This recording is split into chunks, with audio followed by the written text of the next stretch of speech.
All right, Tyler, with spring practice now well underway, I want to get a couple of takeaways from you through the first couple of weeks of spring ball. What stood out to you? Yeah, obviously we got to start with these quarterbacks. Everyone's kind of watching and waiting and seeing what's going to happen with those guys. I think a big takeaway is that we haven't really learned much on that front, though, because for one, we haven't seen a whole lot of spring ball, to be totally transparent with our listeners and our viewers. We've seen a couple of open portions of practice, but this is early.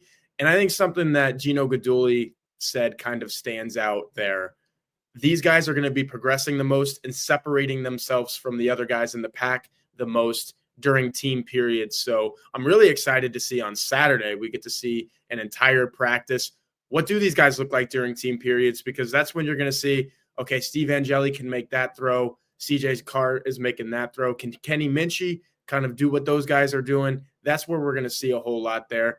And then another takeaway, I think, is just kind of the overall vibes. Notre Dame realizes that this spring practice is a little different. I think that's why the university made available some of the guys in the training department, Rob Hunt and John Waggle, and they kind of came out and said, hey, this is going to look a whole lot different than what you've seen in spring practices in the past. That's because Notre Dame went all the way to January 20th playing football, 16 games, the longest college football season ever. So it feels more like a maintenance and recovery type of spring. And obviously we haven't really seen that in the past, but I think you're still getting a lot of really good individual work from guys who are going out there. And hey, if it means Emil Wagner or Billy Schrouth, or, I'm just using the offensive line as an example here, are not getting some reps, well, Gerby Lambert is stepping in and getting really good work there. And some of these guards, Notre Dame has a bunch of young guards. They're getting a bunch of reps there. Even Devin Houston, who,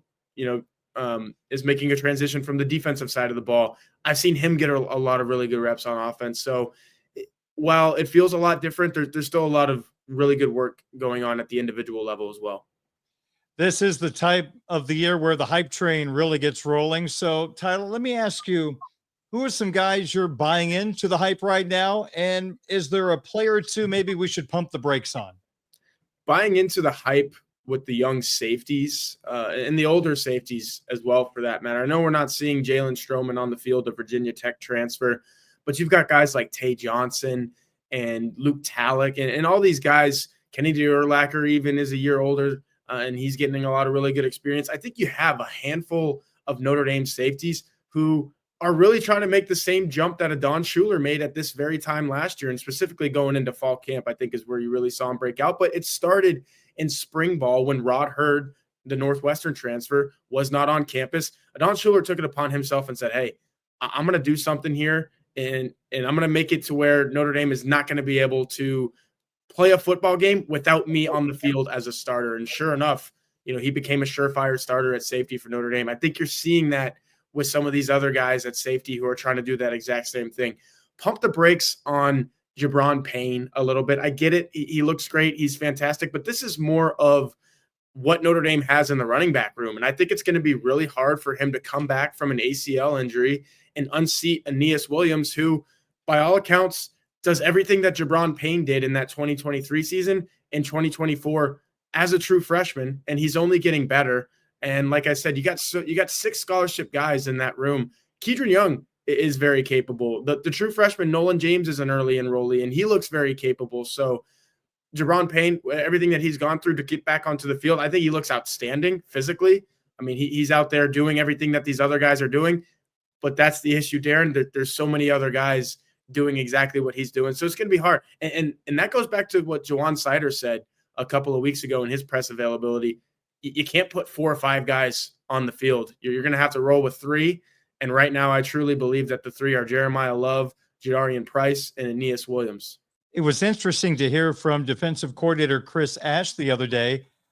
Just listening to his comments, I think he's even a little surprised, Tyler, with having more options than he expected in the interior, that Irish defensive line. How do you see that group right now? Yeah, for sure. I think I've said it a couple of times, this program, other programs, message board at blueandgold.com. You're going to have to probably choose a handful of these guys. And I think it really helped that a couple of those options have come in via the transfer portal. So you lose Riley Mills, you lose Howard Cross, but you're like, okay, we're going to offset that with Jared Dawson coming in from Louisville and Elijah Hughes coming in from USC.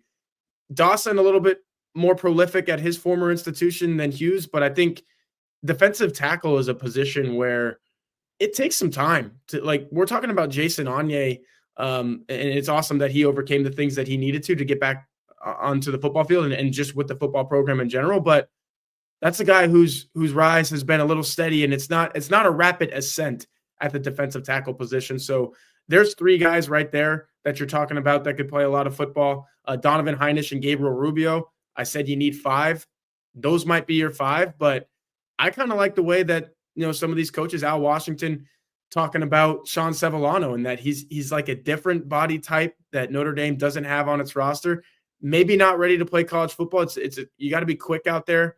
You got to be able to stop the run, all of these different things. But if you're talking about half a dozen guys, like Chris Ash is saying, where you feel pretty good that you can put them out there and be able to stop the run, get after the quarterback, all those things that the defensive tackle does, then yeah, I think you're probably talking about a pretty deep unit and one that's ready to go play in 2025.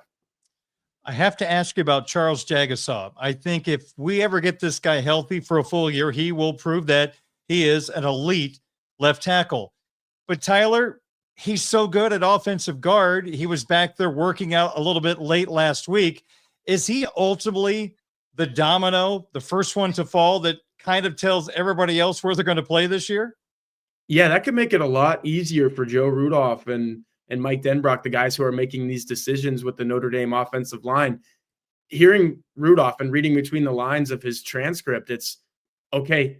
We have a really good guard. We saw him play against Penn State. He came in off the bench cold, hadn't played any football for Notre Dame in an offensive capacity all season to that point, and he looks like the best offensive lineman in that game. So it's a little bit of a if it ain't broke, don't fix it type of situation with Charles Jagusah. If that's where he looks really good, then leave him there. And you saw the same thing, ironically, on the same side of the offensive line for Notre Dame last season. Emil Wagner playing right tackle the entire season. Everyone's wondering, okay, why is Emil Wagner at right tackle? He's older than Anthony Knapp. Should we put him over there on the left side and hide Knapp to the greatest degree that you can on the right?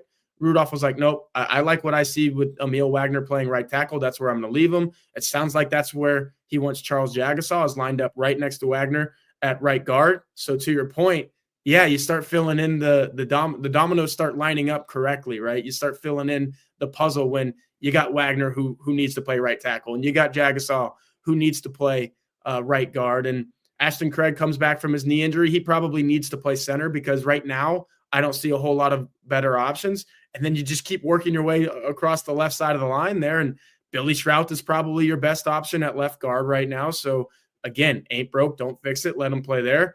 And then you can figure out what you want to do with the left tackle. Anthony Knapp started 15 games. If you still think he's the guy, go ahead.